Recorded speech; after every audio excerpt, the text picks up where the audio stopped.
دستورنا القرآن وديننا الإسلام أركانه الجليلة دعائم الفضيلة وهي الشهادتان كعيدة الإيمان والصوم والصلاة وحج والزكاة.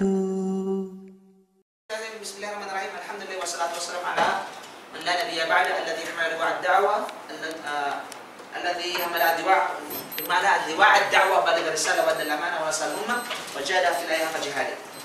Okay mga kapatid, inshallah ating magpapatuloy, and I think ito yung ayat na ito yung mga huling kwento patungkol sa Ashabul Kahf. Ano yung ibig sabihin ng Ashabul Kahf? Kabataan. Taga Manila? Taga Baguio. Taga Cueva. Nagtawag mga ating sa taga Cueva. Ashabul Kahf means taga Cueva. Ay, taga Baguio na. Taga langit. Narinig mga kapatid, okay, since taga Cueva siya. Ano ulit ang pangalan ng aso? Nakalagay sa tafsir, ang banggit natin, pangalan ng aso. Kitmir. Ito ay mula sa tafsir ni Hasan al-Basri. Meron pang isa pangalan ng aso. Binanggit natin. Binanggit ayon sa tafsir ni Shuaib al-Jabai. Ha? Himran. Himran. Hindi Imran. Hindi Imran. Himran. Okay? Ang pangalan ng tinatawag na aso ayon sa tafsir ni Shuaib al-Jabai ay Himran. At ayon naman sa pananaw ni Hasan al-Basri, siya ay Kitmir. Okay? Kitmir. Saan matatagpuan? Ayon sa tafsir ni Ibn Abbas, saan matatagpuan ang kuweba? Saan? Saan matatagpuan ang kuweba? Basta sa doon sa ano, sa hindi sikat. Okay? Saan? Isa sa mga opinion ayon kay Ibn Abbas, ito ay matatagpuan malapit sa Ayla. Okay? Ayla. Alam niyo ba kung saan yung Ayla? Ang Ayla, ito ay matatagpuan sa Jordan. Ito yung old city ng pangalan ng Jordan. Isa sa mga pangalan ng city na old, ancient. Okay? Ayla. At sa ibang opinion naman, ito ay sa Roma. Sa Rome. Okay? Sa Rome. Sabihin sa Rome, saan ang Rome? Sa Italy. Sa Italy. Sa Roma. Okay? At ang iba naman ay Al-Balqa. Ito ay matatagpuan sa Al-Balqa. Nops. Ang Al-Balqa, ito mismo ay sa Jordan din. Okay? Al-Balqa. Okay? Matatagpuan sa Jordan. Another opinion, ang kuweba na ito ay matatagpuan sa alin? Sa alin? Okay? Sa Nineveh. Sa pinuntahan ni Prophet. Saan ang Nineveh? Iraq. Iraq na yan. Yun ang tinatawag na Iraq. Okay? So ito yung mga opinion. Ito, alam nos best kung saan talaga yung exact location ng kuweba. Okay? Ito ay tafsir lamang, ijtihad lamang ng mga ulama kapatid sa pamalatay ng Islam. Alam niyo ba na kabilang sa tafsir ni Hasan al-Basri, bago tayo tafsir yan, kabilang sa tafsir ni Hasan al-Basri, yung pangalan, alam niyo ba yung pangalan, alam niyo ba mayroon si Ibrahim alayhis salam, meron siyang in-slaughter? Okay? Pangalan ng kanyang, ng tupa na kanyang kinatay. Di ba instead si Prophet Ismail, pinalitan ng tupa? Ayon sa tafsir ni Hasan al-Basri, ang sabi niya, ang pangalan ng ay si Jarir. Jarir Bookstore. Hindi bookstore. Okay? Pangalan na walang ibang kundi ay Jarir. Pangalan nun. Yung sheep na tupa na kinatay niya. Okay? Pinangalan. Yes, ay walang. Ibn Abdul, subhanallah, Hasan al-Basri, Hasan al-Basri, sa mga scholar, big scholar ng Islam. Okay? Mga kapatid. At din ay, alam niyo ba ang pangalan yung pangalan ng ibo ni Prophet Sulaiman na si Hudhud? Meron siyang pangalan. Si ano yun? Ano yun? Ha? Hudhud. Isa sa sparrow. Actually, Hudhud is sparrow. Yun yung nawawala. O, yung nawawala. Mayroong pangalan siya. Ang pangalan, di ba kung si Ankaz? Si Ankaz. Nasa niya, sorry for Okay? Yan ang kanyang pangalan. Pangalan ni Hudhud ay si Ankaz. Yan ay ayos na ni Hasan al-Basri. Okay? At sabi pa rin niya, ang pangalan ng ang aso ng mga taga-kuweba ay si Kitmir. Okay? Si Kitmir. At ayon din sa kanya, ang pangalan nung baka na sinamba ng mga angkan ng mga Israel. Di ba mayroong sinamba? Yung angkan ng mga Israel? Ni Prophet Musa. Ni Prophet Moses. Ang pangalan ay walang iba kundi ang pangalan? Bahamut. Si Bahamut. Pangalan ng baka. Pangalan ng Ayun baka tayo ngayon, ha? na sinamba ng mga angka ng Israel sa panahon ni Prophet Moses alayhi salam. Pangalan is Bahamut. Okay? At sabi pa niya, si Adam ay alayhi salam ay ibinaba sa Hind, sa India. Sabi niya ayon sa kanyang pananaw. Sa India siya ibinaba. At si Hawa, si Eva ay binaba sa Jeddah. At nag-meet sila doon sa Arafah. Sa Arafah. Kaya tinatawag na Arafah, di ba? Nakakita rin yan, okay? At si Iblis, si Shaitan, si Shaitan ay binaba sa Bidist Baisan. Bidist Baisan, na kung saan sa English term ay bid. Okay? Serap yata yan, Ustad. Shi'an, hindi. Okay? Yan, bid Shi'an. Pero ang pagtuloy na pangalan is Bidist Saiban. Baisan, sulit, Bidist Saiban. Ito ay matatagpuan sa tinatawag North District ng Israel.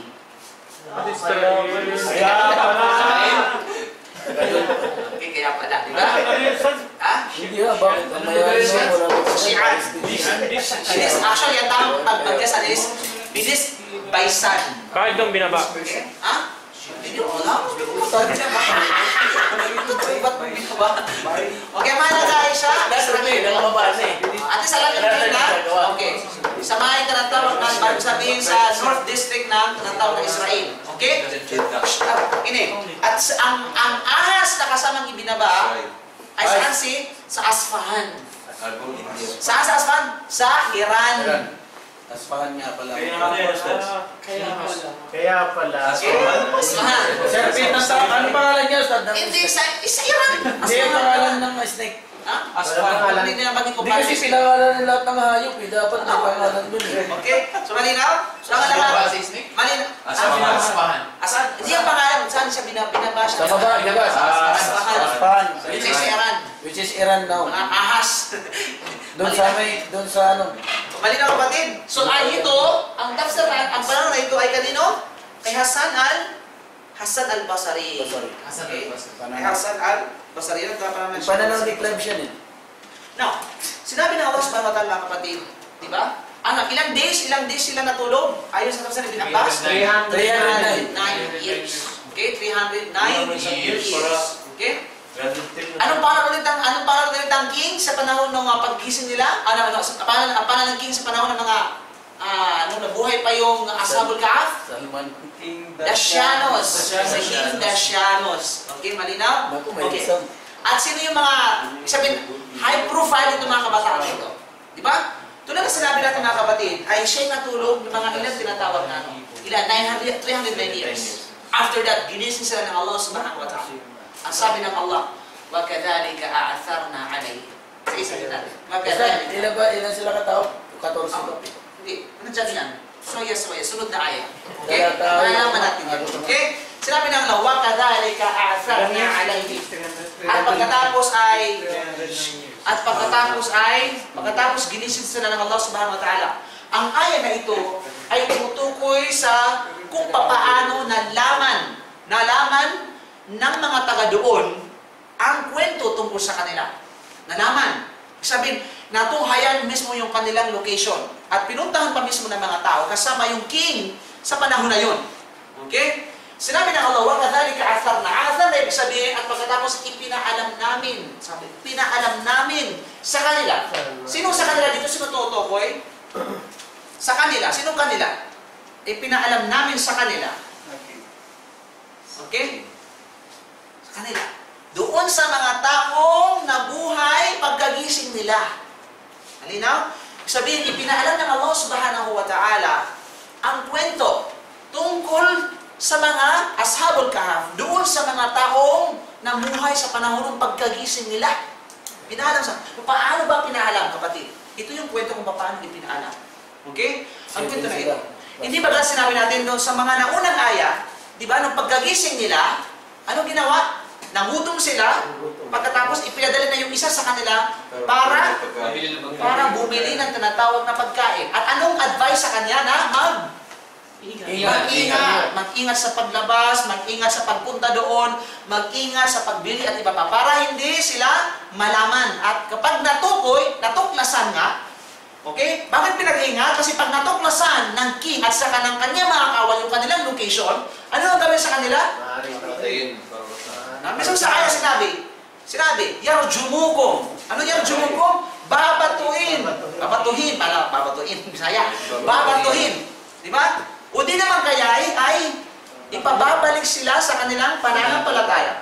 At kapag nangyari yun, pag tinanggap niya yun, walang yufliho, idan abada. Falan tufliho, ibig sabihin, hindi siya magtatagumpay sa kabilang buhay at din sa ibabaw ng mundo. Kapag tinanggap, siya ay bumalik doon sa kanilang pananampalataya na inalisan nila. Kaya sinabi, paano? Kaya ito pinaalam.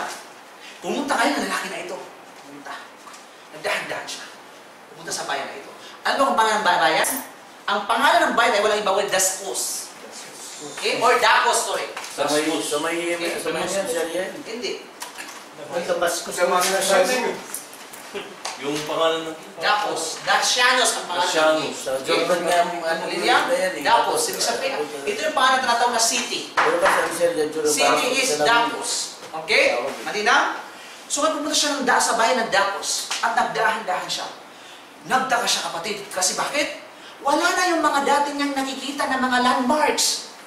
Sabi, wala na. Nandito ako dati, bakit wala itong ganito? Naging city na. Naging maganda na, naging maganda na yung kalagayan. At hindi na na-recognize. Nasaan yung mga bayan? Bakit iba yung mga mukha nito?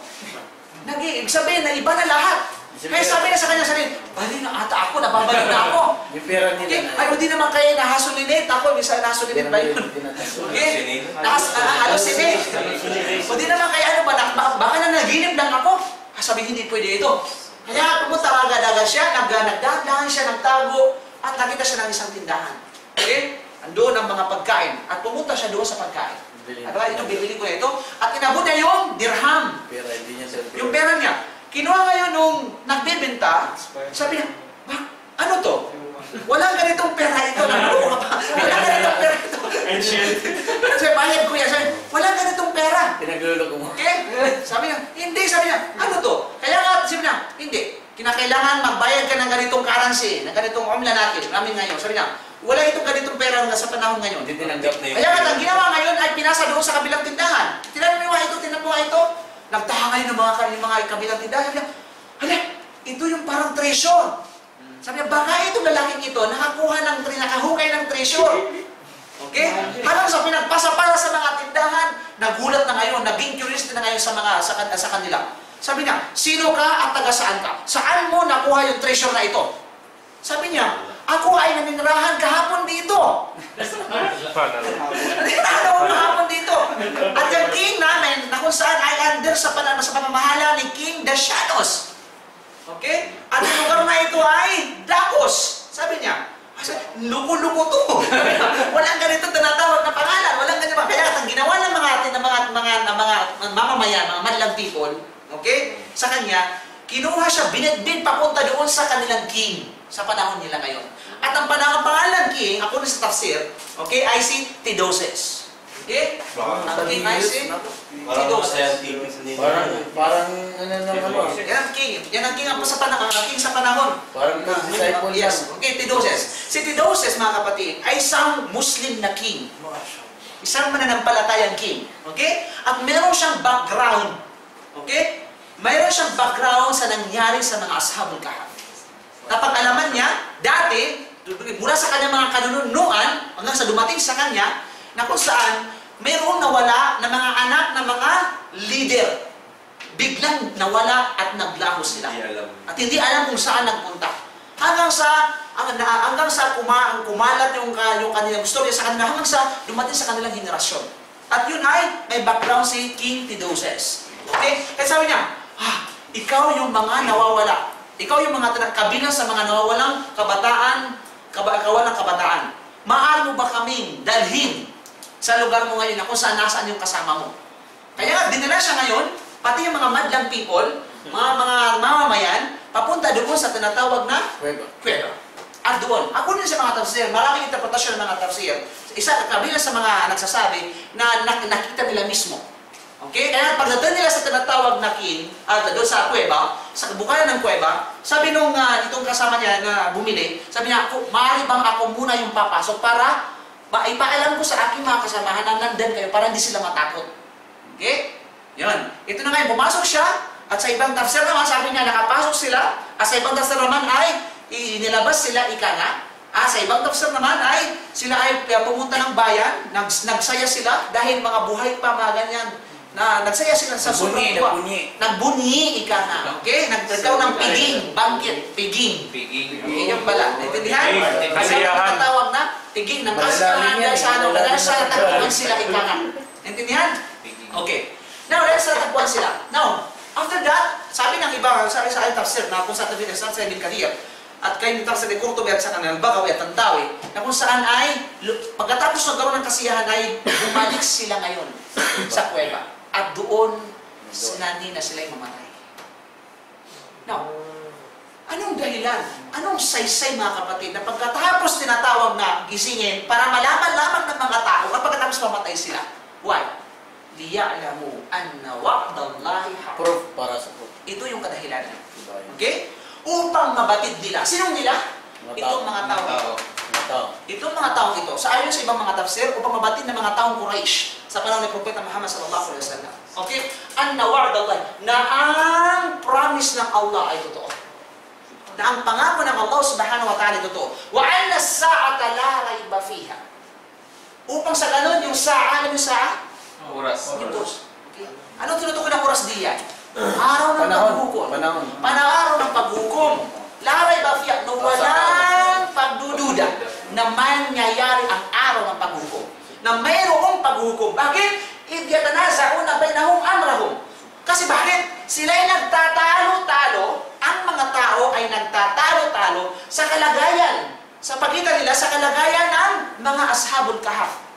Okay? Bakit? Kabilang sa kanilang pinagtatalunan ito. Unang pinagtatalunan, ako din sa tafsir ni Ibn Abbas, radiyallahu anhu.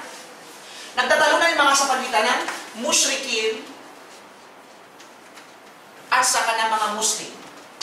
Kasi bakit? Sa panahon ng pamamayan ni Tidus, dalawa lahat yung grupo, mga musyrikin at saka mga Muslimon. Okay? Saan nagtalo-talo? Dahil kabilang doon sa mga panahon na yon, kabilang doon sa paniniwala ng mga musyrikin, sabi nila, ito yung unang paniyal. At saan nagtalo-talo? Tungkol sa tinatawag na Ba'ath. Sabihin ng Ba'ath ay yung pagkabuhay muli. Bakit sabi ng mga Muslimon, mga non-Muslim, non-believers, sabi na, walang paghukom. Walang katibayan. Kasi walang tinatawag na paghukom ba? At sabi naman ng iba, mabubuhay lamang muli ang physical at hindi ang kaluluwa. At sa iba, sabi ng ibang grupo, hindi. Mabubuhay ang kaluluwa at hindi ang physical. Sabi ng mga Muslim, mabubuhay ang physical muli at ang spiritual. Lahat pareho. Okay? So yun. So dyan nagtalo-talo ngayon. Kaya nga, anong ginawa sa kanila para magkaroon ng lesson? Binuhay na pinatay muli. Hindi ba pinatulog? Pinatulog ito mga kuweba, ay ito mga kuweba, at ulit ay binuhay. Bisa binuhay ulit, intact physically, laman, buto, pareho lahat. Hindi walang nawala sa kanila. Mga bata pa rin sila. Okay? Mga bata pa rin sila. Kaya ito yung lesson. Para ngayon, magkaroon ng kasagutan sa kanilang pagkatalo-talo, binigyan ngayon ng answer ng tugon. Okay? Nang Allah subhanahu wa ta'ala yung kanilang pagkatalo-talo patungkol sa pagbabangon muli. Ibig sabihin, kung yung mga ashabul kahf na yan, na 309 years lang, okay, na sila'y natulog at hindi nawala ang isa sa kanilang bahagi ng katawan ay nabuhay muli, ibig sabihin, madali rin gawin ng Allah subhanahu wa ta'ala ang pagbabangon muli sa araw ng paghukom, physically at spiritually. Malinaw? Okay? So yun yun. Another tafsir mga kapatid, sa panahon ni Propeta Muhammad sallallahu alaihi wasallam, okay, ganyan din yung mga tao nagkahati-hati. Di ba sa mga Quraysh? Kabilang sa tinatawag na haram.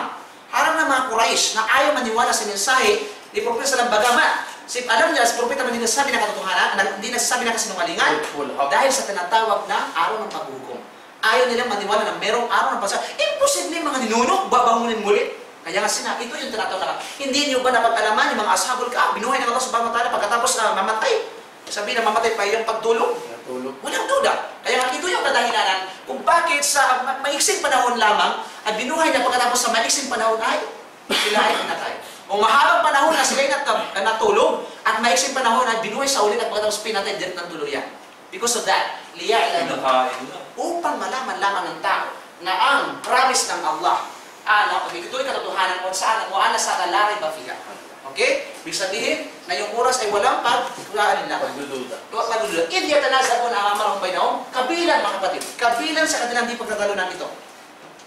Kabilang sa kanilang tinatawag na pinagtatalunan, sa pagitan ng mushrik at saka Muslim, ay walang duda, itong tinatawag na sabihin natin na ayon sa tafsir ni Ikrimah, ay walang iba kundi yung tinatawag na yan, bunyan. Ito. Ibig sabihin, yung infrastruktura. Infrastruktura, bakit? Kaya sabi nila, فَقَالُوا بْنُوا عَلَيْهِمْ بُنْيَانًا. Sinabi ng mga tao, sabihin ng ito. Itong sabi na ito ay mga mushrik. Sabi ng mga mushrik, nung namatay yung mga Ashabul Kahf, kasi ang pagkamatay nila sa loob ng kuweba, sabi ng mga mushrik, kinakailangan lagyan natin ng infrastruktura yan. Infrastruktura? Building. Okay? Para magiging alaala sa atin yan. Masjid. Okay? Iba pa masjid. Okay? Sabi ng mga mushrik. Para magiging, at sapagkat siyan ay mula sa aming angkan. So, kinakailangan lagyan ng infrastruktura yan. Bunyan, sabi niya, para buong alam mo bihim. Sabi niya, ang Panginoon nila ang higit na nakakaalam sa kanilang kalagayan. Sabi ng matinatawag na mga Muslim daw, sabi ng mga Muslim, qala alladhina ghalabu ala amrihim. Sinabi na ma-influensya sa kanila. Alam niyo ma-influensya? Kasi pagwasa kapag nagsabi, kukuhanin niyo yung salita. Sabi, lanattakhidanna alaihim masjida. Hindi kami papayag na building lang. Ang gagawin natin dyan ay lalagyan natin ng masjid. Lalagyan natin ng masjid doon mismo sa ibabaw ng libingan nila at doon tayo magsasala. Yes. Yan ang sabi ng mga Muslim. Now, ang tanong dito ngayon, sila yung mga Muslim, the question is, mabuti ba sila o masamang Muslim? And that is the question. At pati yung mga ulama ay nagsabi, walang sinabi na mabuti o masama. Ang mahalaga ng sabi ay, Muslim. Sila yung tinatawag ng mga Muslim. Okay? Kaya nga mga kapatid, okay? Kaya nga, ito yung dalil. Take note. Ito yung dalil ng mga ibang mga grupo under ng Islamic Ummah. Islamic Ummah, Ummah Islamiyah. Ito yung batayan nila na pwede tayong maglagay ng masjid sa ibabaw ng puntod, ng libingan. O di naman kaya pwede tayong magsala sa libingan. Okay? Bakit? Sabi niya, anong dalil mo? Abay, sinabi sa Quran sa Surah Al-Kahf. Okay? Pakalog ng dalil niya. Akala alladhina ghalabu ala amrihim lanattakhidanna alaihim masjida. Sa kanyang libingan. Sabihin, ay, magbilagay tayo ng masjid o magsasala tayo doon sa masjid na kung saan ay alaihim masjida. Nasa ilalim ay tinatawag na libingan. Ibig sabihin ay, tinakriran mismo ng Allah subhanahu wa ta'ala, pinayaan mismo ng Allah subhanahu wa ta'ala. But Islamically speaking, that is not allowed. That is khilaf sharia sa panahon natin ngayon. Wala hududa sapagkat kung totoo man yan, masabi natin abrogated yan, yung law na yun. Sa pamagitan ng hadith ni Propeta Muhammad sallallahu alaihi wasallam. Diba? Si Pawros, ano ba sa Rasulullah sallam na ipinagbawalan tayo na gumawa ng masjid sa tinatawag na ibabaw ng libingan, o di naman kaya'y gawin natin masjid ang libingan, o di naman kaya'y ang masjid ay lalagyan natin ng libingan. Sinabi mismo ni Propeta Muhammad sallallahu alaihi wasallam. Kasi dahil maraming tinatawag na hadith. Kabilang sa hadith ito mga kapatid ay sinabi, ni Propeta sallallahu alaihi wasallam mula sa narration ni Ibn Abbas, sabi niya, la'anallahu za'irat al-qubur. Isinusumpa ng Allah subhanahu wa ta'ala ang mga babaeng bumibisita sa libingan. Okay? Wal muttakhidina alayhi masajid. At yaong mga ginagawa nilang masjid ang libingan. Malinaw? At hindi lamang yan. Was-siraj. Sinusumpa din ng Allah yaong mga nagsisindi sa libingan, naglalagay ng mga ilaw sa libingan. Sabihin, kaya ipinagbawal sa atin ang gumawa ng ilaw sa libingan, o di naman kaya gawing masjid ang libingan, o di naman kaya ay ang masjid ay gawing libingan. Malinaw? At ganyan din, sinabi ng Allah, ala wa inna man kana qablakum kanu yattakhiduna qubur anbiya'ihim masajid fa inni anhaakum an dhalik. Sabi niya, tunay na mga nauna sa kanila mga Muslim, mga Hudyo at mga Kristiyano, ay tunay ang ginagawa na sa libingan ng kanilang mga propeta, ay gumagawa sila ng masjid, ng church, ng at iba pa, ng simbahan at iba pa. At gayon, fa inni anhaakum dhalik. Ayun ay pinagbawal ko sa inyo yan. Okay? Hindi lamang yan. Sinabi ng Rasulullah, la'an Allah Yahuda wal Nasara. Isinusumpa ng Allah ang mga Hudyo at mga Kristiyano. Biro mo, sinasumpa ng Allah mga Hudyo at mga Kristiyano na kung saan ay ginagawa nila sa libingan ng kanilang mga propeta ay masjid.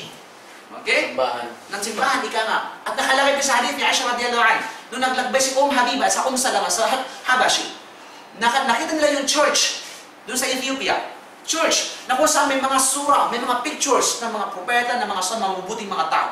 At ipinarating ni Propeta Muhammad sallallahu alaihi wasallam. Sinabi ni Propeta Muhammad sallallahu alaihi wasallam, sabi niya, yan ang kanilang gawain. Dahil kapag ang mga propeta, ang mga Kristiyano at mga Hudyo, ay ginagawa nilang tinatawag na imahe yung kanilang mga simbahan ng mga propeta. Sabi, ulaika alaihim, ulaika syararu khalqa inda yawm al-qiyamah. Silang pinakamasamang tao sa paningin ng Allah sa araw ng paghuhukom. Okay? So hindi lang yan, maraming hadith mga kapatid. Kabila sa mga hadith, pinagbawalan tayo ng Propeta sallallahu alaihi wasallam na naupuan ng libingan. Bawal, nakalagay sa hadith yan. Wow, ito Okay? mamaya. At hindi lamang yan ay mag-step. I-step natin, apakan ang libingan. Pinagbawal din. At pinagbawalan din tayo tinatawag na gumawa ng simento sa libingan. Malinaw? Yung sa ilalim, sa ibabaw ng libingan, gagawin simento. At ipinagbawal din tayo ng Propeta Muhammad sallallahu alaihi wasallam na sumulat na ano kung masusulatan yung libingan. Rest in peace. Ustad, di naman nakalagay. Kung kailan ka namatay, Nakalagay ito. dubel na. Whatever na, ano mang klaseng sulat. Okay, born, ano yun?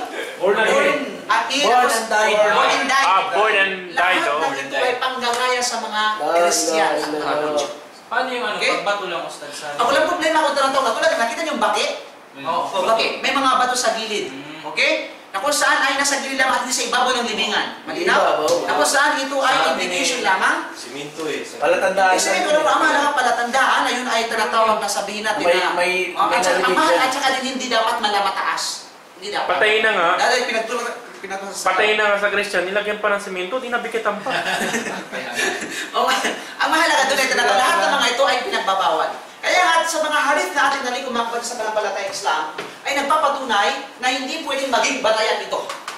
Okay? Na ginagawa ng ibang grupo ng mga Muslim na ginawang batayan ito para sa pagtayo ng masjid sa ibabaw ng libingan.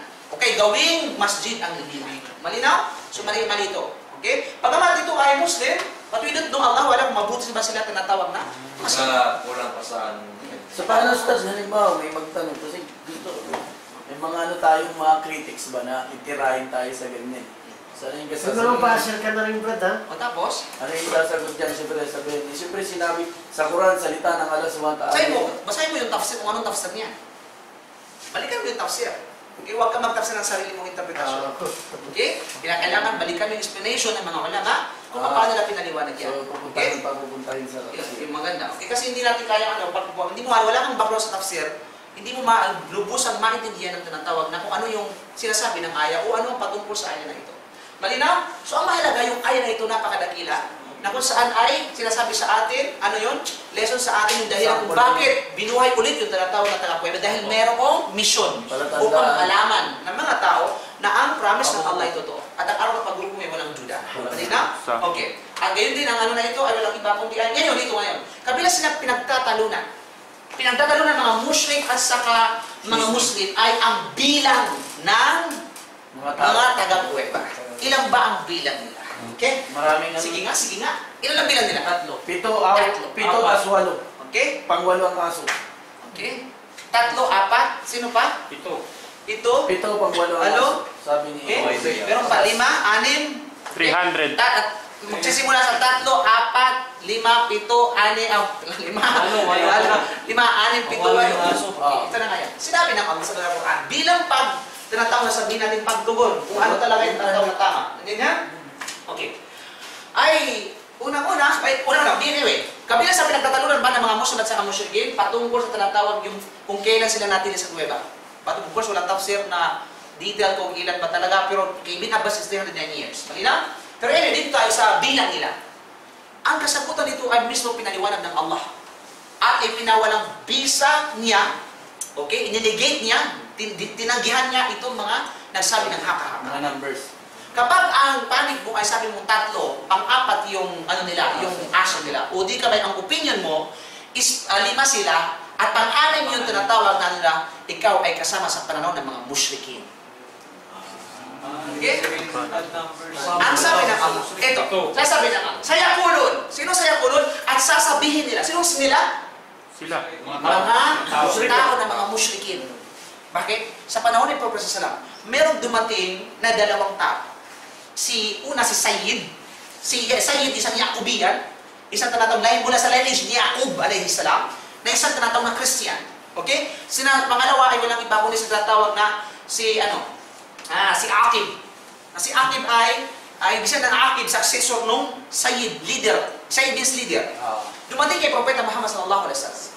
Sinabi ni Sayyid, ang bilang ng mga taga-kuweba, alam ko, sabi niya, 3, pang-4 yung aso. Sabi ni Aqib, no, hindi. Ang bilang nila, 5, pang-6 yung aso. Anong sabi ng Allah? Sayaquluna. Sabihin ng mga hindi mananampalataya, 3 rabi'uhum. 3 sila, pang-4 yung aso. Wayaqulun, at sabihin pa nila, 5 sila, pang-6 yung aso. Rajman bil ghaib. Rajman bil ghaib, ibig sabihin ay, yan ay, para alam yung rajma? From the word rajam. Alam yung rajam? Ano yung parusa kapag ano? Bato. Good. Parusa kapag ito ay, di ba? Nangangalon niya na may asawa. Rajam. Di ba? Sabihin, yung kanilang kalam para binabato nila. Okay? Yung kaalamang tinatawag na gaib. Alam mo yung gaib? Unseen. Okay? Parang binabato nila sa tinatawag na disyerto na walang matatamaan. Ibig sabihin, sila'y nagsasalita ng walang kaalaman.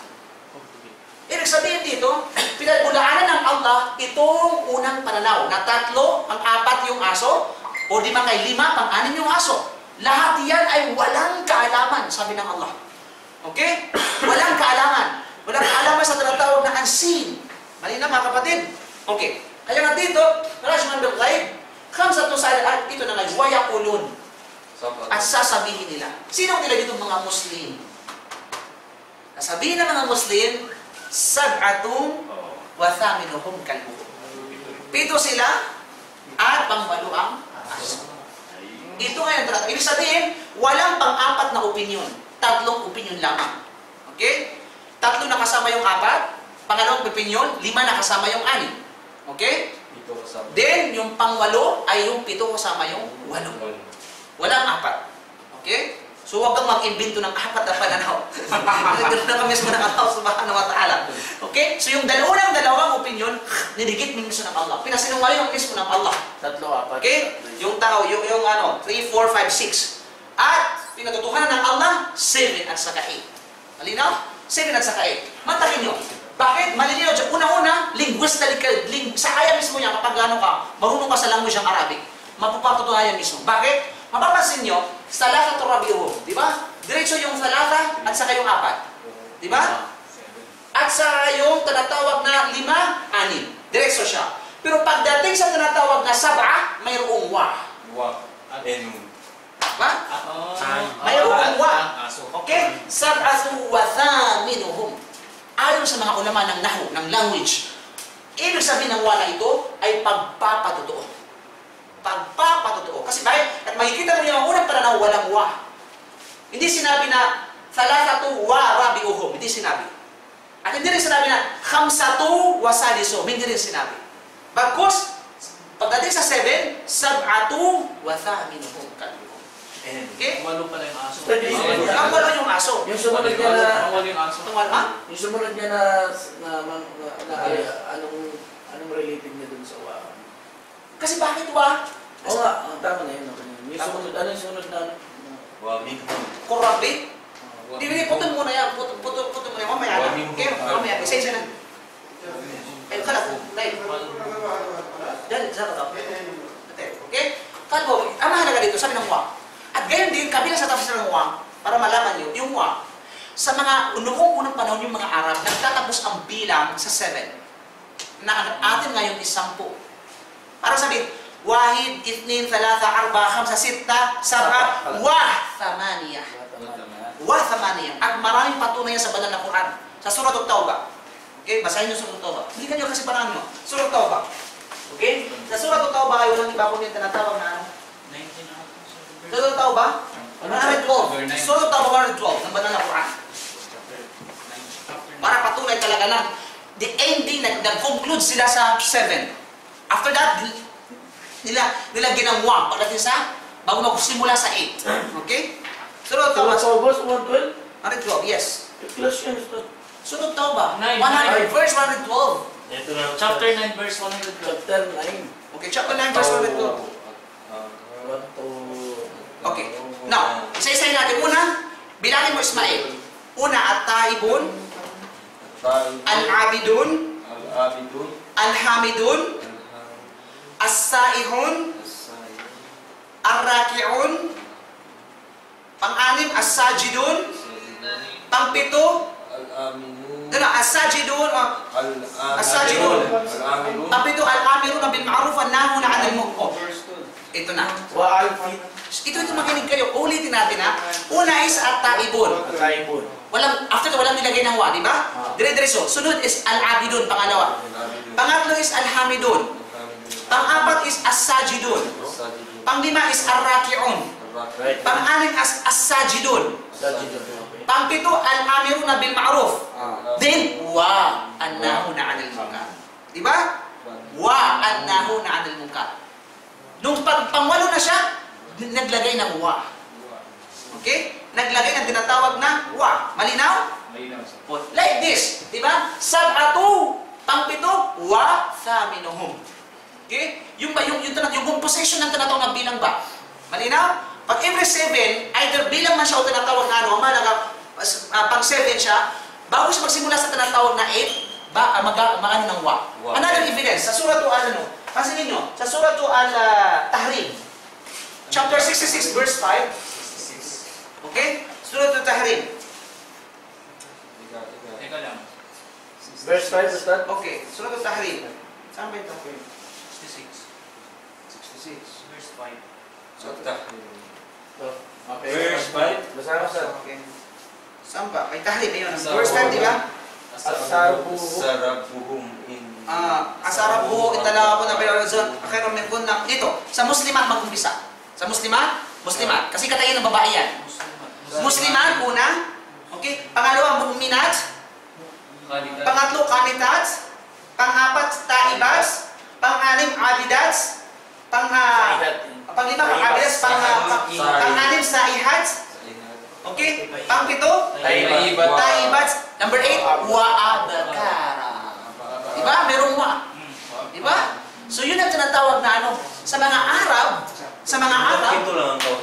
yung kanilang concluding, yung pag-conclusion na sa bilang 7. Then pag nagsimula sa 8, magiging mayroong tinatawag na wa. So it means yung last, may 1 na. Oh yes, Pag last na yung number. yes indeed. Sa atin ngayon is 10. Diba? Yung last number, ika nga. So yung 9, wa, 10. Ganun. Parang hindi, 9 and 10, wa 11, parang ganun ba? Okay, so malinaw. So ang halaga dito, yun ang literal linguistically ba? Pero ang sabi ng wa dito, yung tafsir ng wa dito is tahqiqan, ibig sabihin, pagpapatotoo. Okay? At ihiwalay para distinguish, para mahiwalay doon sa kanilang mga nauna. Kasi yung walang wa yung iba. Okay? Wala yung tinatawag na iba. Anyway, kalbo na, Qurrabbi, alam niyo ba, ayon sa tanay binabas, merong pangalan yung pito na ito. Pangalan ng pito. Pinangalanan niya. Pangalan, walang problema. Sagot kayo dyan. Okay? Una ay walang iba. Ang pangalan na tinatawag na ito, mga pangalan. Pitong tao. Sila yung pito. Ito yung kanilang pangalan ng kapatid. Okay? Abangan niyo baka natin yung mga pangalan natin. Okay? Is, Inshallah maulit. ha? Okay. Ito yung kailangan natin na actually, hindi ko masyado maano kung exact, kung ano pa talaga exact. Muslim name ba siya? Mga Muslim sila. Hindi, Muslim name ang ginamit niya. Pero anyway, sa Nung time nila, sa time nila. Abdul Aziz. Una is, hindi. Yamliha. Tapos, no, is Yamliha. Una is Yamliha. Y-A-M-Q. Alam niya, ang pangalan. Okay. Pangalawa is Martunis. Martunis. O Martunus. Martunis. Okay? Another name ay walang ibang kundi is Baitunis. Okay? Baitunis. Panglima ay walang ibang kundi is Marbutunus. Naku, itatanong yan si Ustad, mayroon niyang pictorials, Lord.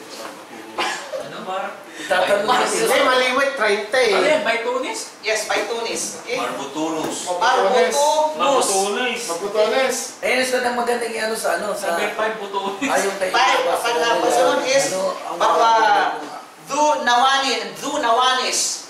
Subhanallah. makabasa nga ng tafsir na yan. Ustad, ano ba yung libro na yung hinawak? Tafsir bin Kathir, wala sa English yan. Kay Ibn Kathir yan? Yes. That is original text, hindi yan, hindi mo matatagpuan sa English. Ano yan? Pag-aaral mo natin sa Arabic. That's ano yan? Don? Do nuanis. Okay? Do nuanis. Ustad, di ba may king na duwan eh, si dati? Hindi ko po. Don Juanis. Hindi, walang iba po ni sila lang. Sunod is, King Kong. Kashfir, Di ba yung king dati ang pangalan? Kashfir Titi, Tunis. Nagkay pangalan sa Ay, Kash po. Okay? Oh, yung paglabanan na. Yung king, pangalan ng si Don Juan. Don Juan. Yes. Hindi kasi pangalan niya nung unang panahon. Hirap yung pangalan. Pero kung nandun kayo pangalan, Mas, ano yan? alam mo kung pag-aaralan yung buhay mo ngayon, pagtatawanan ka rin nila. Kashfir Titu Nunis. Tunis. Last, walang iba may tinatawag na Mursalamina. Ito yung nila, leader nila. Kashfiti Tunis. Mas maganda yan, Mursalim. Tunis. Mursala. Pinagtatawanan natin yung pangalan nila, tapos sa panahon nila tayo pagtatawanan ng pangalan nila. Mursulinga. Kaya, balik. Maganda yung pangalan sa babae. Ito yung tinatawag na pangalan ng, ano? Pangalan sa? Ha? Kashfi Tunis. Mursalamina. Kashfi Titu Nunis. Mulsalamina. Mursalamina. Babae yan? Hindi. Lalaki Lahat yan. Babae. Ano na yung pangalan sa babae? Salamina. Okay? Yung Mutunis. Bay Tunis. So ito yung tinatawag na ano. Malinaw? So ito yung mga pangalan. Ito yung Tulis yan. ha? Marco Tunis. Kaya nung tafsir niya, Tafsir ni Ibn Abbas. Okay, paano ni Ibn Abbas? Eh, wala tayong question. We could not question Ibn Abbas. Ibn Abbas, subhanallah. Binabaso yung anong... Sahih. Walang duda. Kaya at gayon din, ang bago yan, alam si Ibn Abbas na kung saan ay... kasi kasama si Habib, kasama si tinatawag na Habib. Pumunta sila ng tinatawag na room, sabi nila, nasa tafsir. Pumunta sila ng room at nakatagpo sila ng isang kuweba. At pagkatapos sabi niya, may nakita silang tinatawag na mga buto. At sabi ng kasama niya, ito yung mga buto ng Ashabul Kahf. At sabi ng mga iba pa, no, sa room daw. But of course, Allah ang higit na nakakaalam. Okay? Kaya sabi niya, may 300 years na nakakaraan na sila'y kinain ng lupa. Sabi niya sa tafsir ni Ibn Abbas. Yung ka parang pangalan ng babae. Ha? Kinain sila ng lupa, ibig sabihin. Kasi namatay sila, di ba? Yung aso nila si ano? Imran at saka si Kitmir. Hindi, natulog lang sila, di ba? Ha? Imran at saka si Kitmir. Kitmir. Yung Hindi aso lang. nila. So sabi niya, Qur Rabbi a'lamu bi'iddatihim. Sabi niya, Qur Rabbi, sabihin mo Muhammad. Sabihin Muhammad ng aking Panginoon, a'lamu bi'iddatihim. Siya yung higit na nakakaalam ng kanilang bilang. Sila na siya ang alang higit na nakakaalam ng bilang. Sabihin Allah, sabihin Allah sa huwal, ang alang nakakaalam ng duda. Okay? Alam mo, bilang nila sino ng Ashabul Kahf. Ma ya'lamuhum illa qalil. Walang nakakaalam mula sa mga taong maliban lamang sa kakaunti. Sabi ni Ibn Abbas, kasama ako doon sa sinabi ng Allah na kakaunti, na sila ay 7. Okay? Sabi ni Ibn Abbas. Okay? Sabi ng tawag na Ibn Abbas. Sabihin ay, walang doon ang higit na nakakaalam ng Allah subhanahu wa ta'ala. Pero siya mismo nag-declare na isa ay 7. Ang kanilang tinatawag na bilang. Kaya nga, walang nakakaalam na kanilang bilang maliban lamang sa tinatawag na kakaunti. At kasama ako doon sa kakaunting bilang. Okay?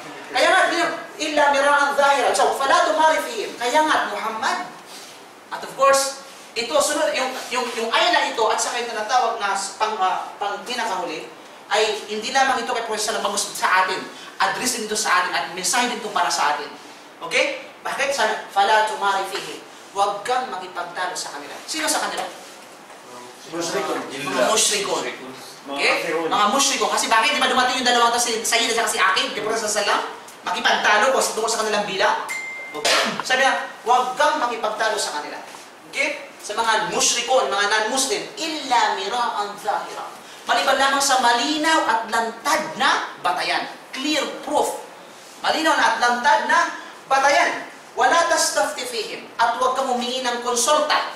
Humingi ka ng fatwa sa kanila. Minho. Huwag kang humingi ng fatwa o konsulta fihim. Fihim, sabihin, doon sa mga Ashabul Kahf. Minhum, mula sa mga musyrikin. Okay? Wa'ahada, ni isa sa kanila. Huwag kang humingi ng konsulta, ni isa sa kanila, sa mga musyrikin. Ano ang aral, mga kapatid? Ang aral sa ayan na ito, yung huling ayan na ito, huling part na ito, statement. Ibig sabihin, na ipinagbawalan tayo ng Allah subhanahu wa ta'ala na humingi ng konsulta, na humingi ng fatwa, na humingi ng anumang kaalaman, higit lalo, mayroong kinalaman sa ilmul ghaib mula sa mga any non-Muslim. Okay? Yan tinatawag na rulings. Okay? Bawal tayo. Pagtungo sa ilmul ghaib, patungo sa ano pag may kwento sa kapatid ka lang. walang guna sa tanong, walang makinig ka. Pero yung humingi ka ng konsulta sa kanila, o kaya tanggapin mo yung kanilang tinatawag na ano, isabuhay mo yung kanilang tinatawag na ano, na mayroong kaalaman. We're talking about na hindi sa mga mundong bagay, kasi mga mundong, mga teacher, mga ganyan, engineer. We're talking about the may kinalaman sa tinatawag na ilmul ghaib, o ikaalaman pananampalataya. Okay? Religion, ika nga. O pamamatas. Okay? Ay huwag kang humingi ng konsulta sa kanila at again, natin huwag humingi ng fatwa sa kanila sa anumang isa ng mga hindi mananampalataya. Di malinaw? Okay? So naway, ang ayan na ito, insyaAllah, ang ayan na meron tayong punang araw at mga bagong kaalaman, insyaAllah. At insyaAllah, next ay susunod na yung mga ibang kwento naman tungkol sa Suratul Kahf. دستورنا القرآن وديننا الإسلام أركانه الجليلة دعائم الفضيلة وهي الشهادتان كعيدة الإيمان والصوم والصلاة وحج والزكاة.